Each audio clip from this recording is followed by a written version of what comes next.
सहनाववतु सहनौ भुनक्तु सह वीर्यं करवावहै तेजस्विनावधीतमस्तु मा विद्विषावहै। ॐ शान्ति शान्ति शांति।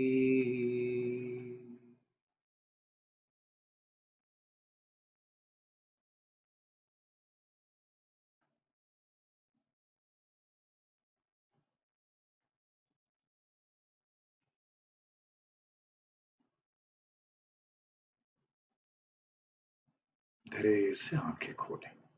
Slowly you may open your eyes.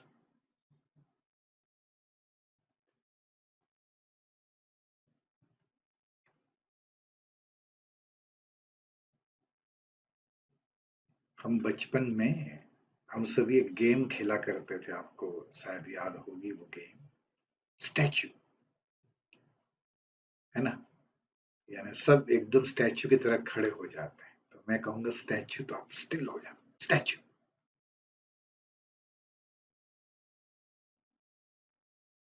Relax, कुछ मूवमेंट्स करें, मनचाही मूवमेंट्स करें, करते रहिए। स्टैचू।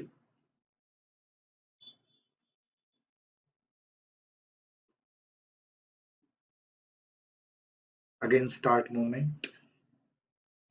कुछ भी करें। कुछ भी। स्टैचू।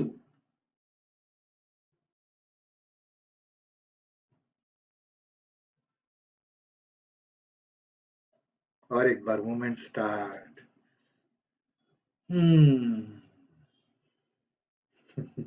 आप अपनी मनचाही मूवमेंट करें, statue.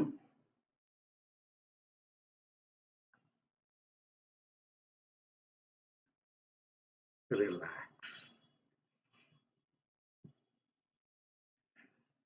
Never mind what is happening in the mind. ये कल का एक बहुत सुंदर डायलॉग था गुरुदेव का। बोलिए तो जरा। Never mind what is happening in the mind. Statue क्या करता है, मन को रोक देता है। शरीर तो रुकता ही है, मन भी उस मोमेंट में आ जाता है। Statue. Relax.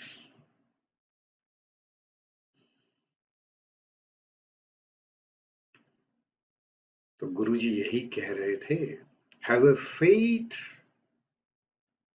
In the innocence of the present moment. वर्तमान क्षण में आपकी स्पिरिट, आपकी आत्मा निर्दोष है। जब वर्तमान में आ जाते हो तो यहाँ का जो घमासान है, टर्बुलेंस है, वो असर नहीं करता, फिर वो मायने नहीं रखता।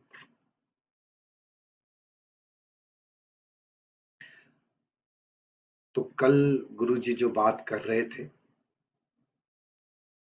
तो नचिकेता और यमराज, या दोनों का जो संवाद था, उसमें कुछ क्वालिटीज बता के यमराज ने बखान किए, प्रशंसा की। गुरु को प्राउड होता है जब एक शिष्य में ऐसी सिंसियरिटी होती है। लेकिन वो प्रशंसा में भी नचिकेता को इंटरेस्ट नहीं था। आप तो मुझे ज्ञान दो बस। प्रलोभन दे के कोशिश की, फिर भी वो टस से मस नहीं हुआ। तो बस अंत में ये संदेश दिया कि when you realize you are not the body, not the mind, ना आप शरीर हो न मन हो, you are immortal, आत्मा शाश्वत है, अमर है।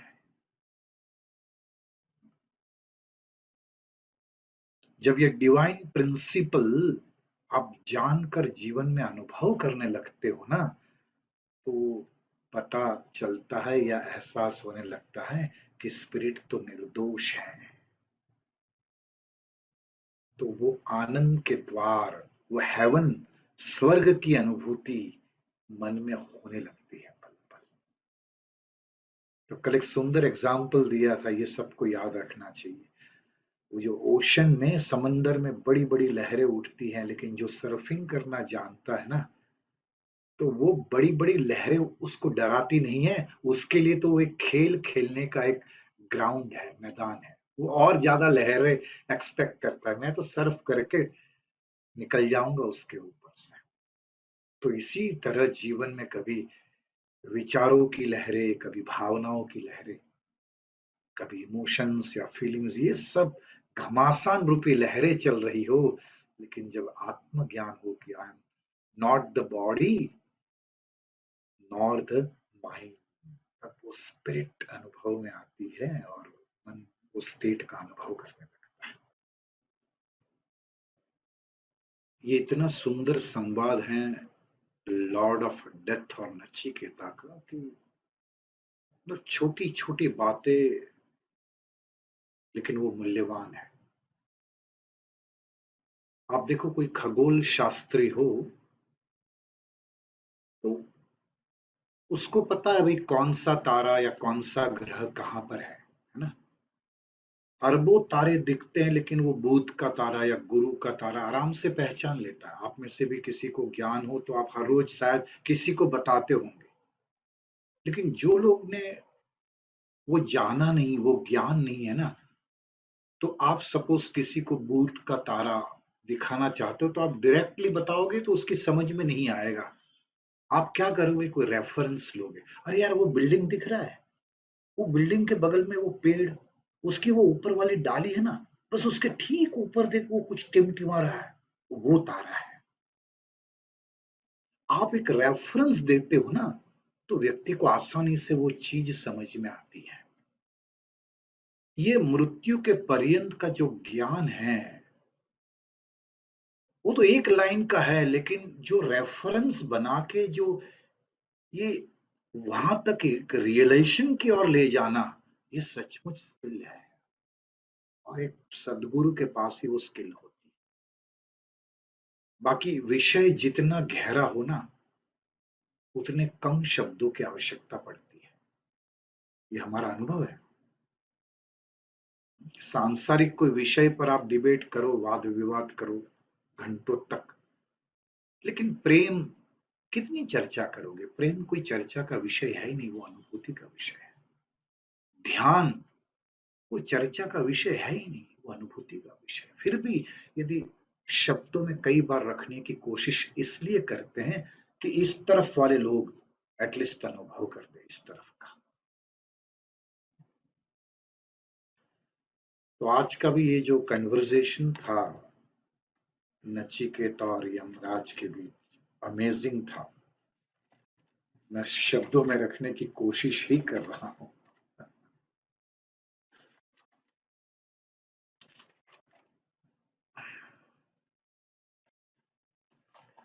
तो आज जैसे शुरू में मैंने बताया, कल की अंतिम बात रिकॉल करा रहा हूं। जब हमें ये रियलाइज होने लगता है कि I am not the body nor the mind, न मैं शरीर हूं न मैं मन हूं, मैं इमॉर्टल हूं, शाश्वत हूं, मेरा कभी विनाश नहीं होता, मेरी मृत्यु नहीं होती, स्पिरिट की, आत्मा की। ये डिवाइन प्रिंसिपल को जब आप समझते हो, थोड़ा बहुत अनुभव करते हो ना, तब आनंद के गेट, ये परम आनंद, ब्लिस के स्टेट, हेवन के दरवाजे खुलने लगते हैं। आप हेवन में पहुंच जाते हो ऐसा नहीं है, लेकिन वो गेट्स, वो दरवाजे खुलते हैं। यानी गुरु स्टेप बाय स्टेप अपने विद्यार्थियों को एनकरेज करके इंस्पायर कर रहा है। बस अब यहाँ आ गए, बस अब थोड़ा है, थोड़ा और आगे, थोड़ा और आगे। बस अब आप समझ गए हो कि न हम शरीर है न मन है, हम आत्मा है। बस आनंद के दरवाजे खुलने वाले हैं। Come on, come on. आप देखो, जब कोई आदर्श जिसको आप मानते हो, सपोज एकदम आपको ब्लेम करके नीचा दिखाए ना, तो आप सुनने के लिए, सीखने के लिए उतना जल्दी तैयार नहीं होगे। लेकिन वो जब एक कैरिंग के साथ आपके अवगुणों का स्वीकार करते हुए आपको ग्रूम करके बड़े सॉफ्ट वे में आपको इंस्पायर करता है ना, तो आप तैयार हो जाते हो कि नहीं? यही बात आज कही। कभी भी एक सदगुरु अपने शिष्य को इस तरह नहीं कहते you are hopeless, you don't know anything, get out. इस तरह कोई भी एक विवेकवान व्यक्ति या सदगुरु ऐसी भाषा का प्रयोग नहीं करता है। वो अपने शिष्य को प्रेरित करने के लिए ऐसी भाषा का प्रयोग करता है। यू आर सो इंटेलिजेंट, आप देखो आप में जो ब्यूटी है कॉन्शियसनेस में, उसका अनुभव करो, आप बहुत ब्यूटीफुल हो। Just walk with me, will have that experience, you are beautiful from inside. दो तरीके हैं, एक तामसिक तरीका गुरुजी ने बताया। तो तामसिक तरीके में क्या है? डंडा मार के सिखाना। कई बार मेरे मुख से सुना होगा, गाय को बुलाना हो ना तो बांसुरी काफी है, लेकिन भैंसे को बुलाना हो तो वो बांसुरी से नहीं आते, उसको डंडा मारना पड़ता है।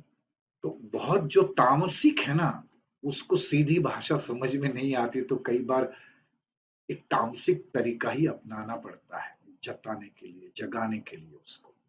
लेकिन फिर भी गुरु जी ये कह रहे थे आज, एक स्किलफुल टीचर, एक ऐसा गुरु जो बहुत,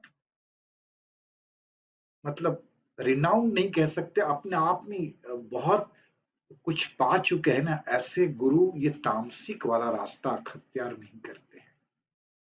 वो सात्विक रास्ता ही अखत्यार करके शिष्य प्रेरित हो, उसमें कोई गिल्ट ना है, वो डिप्रेशन में नहीं जाए, उसमें सब कुछ है, प्रशंसा करके उसको प्रेरित करके सिखाने का प्रयास करते हैं। ये कितना ब्यूटीफुल तरीका, इसके लिए अखूट पेशेंस चाहिए, धीरज चाहिए। इसलिए उस दिन महात्मा कौन है? जो गुरु शिष्य को ऊपर उठाने के लिए अपने स्तर से उतरकर शिष्य के स्तर पर आकर साथ चलने का वादा करे, वो महात्मा है। आज ये बात हो रही है।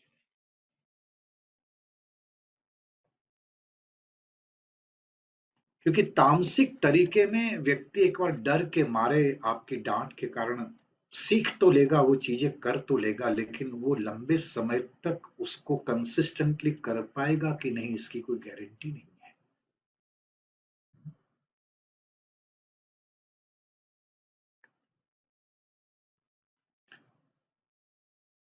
एक ब्रॉडर कॉन्टेक्स्ट से देखे ना, तो चाहे तामसिक तरीका हो या सात्विक तरीका हो, ये राइट और रॉन्ग का लेबल हमारी बुद्धि लगाती है। आप बर्ड आई व्यू से जब जीवन को देखोगे ना, तो एवरीथिंग हैज पर्पस, हर एक वस्तु का अपना एक हेतु है, प्रयोजन है। एक नॉलेज शीट है अपनी, इंपॉर्टेंट एंड अनइम्पॉर्टेंट, महत्व का या बिन महत्व का। तो इंपॉर्टेंट को इंपॉर्टेंट आप इसलिए कहते हो कि कुछ चीजें अनइम्पॉर्टेंट है। अनइम्पॉर्टेंट चीजें हैं, तभी तो इंपॉर्टेंट चीजें इंपॉर्टेंट दिखती है। जब ये रेफरेंस नहीं होता कंपैरिजन का, तो इंपॉर्टेंट चीज को इंपॉर्टेंट कैसे कहते? आप समझ रहे हो मेरी बात को? हाँ। तो इंपॉर्टेंट को इंपॉर्टेंट बनाता कौन है? अनइम्पॉर्टेंट चीज। तो अनइम्पॉर्टेंट भी इंपॉर्टेंट हो गया। कंफ्यूजन हुआ ना? होना चाहिए। इसलिए मैं ये कहता हूं, ब्रॉडर कॉन्टेक्स्ट से देखोगे तो जीवन में कुछ भी राइट और रॉन्ग है ही नहीं, हर एक का अपना स्थान है। आज गुरुजी ये कह रहे हैं।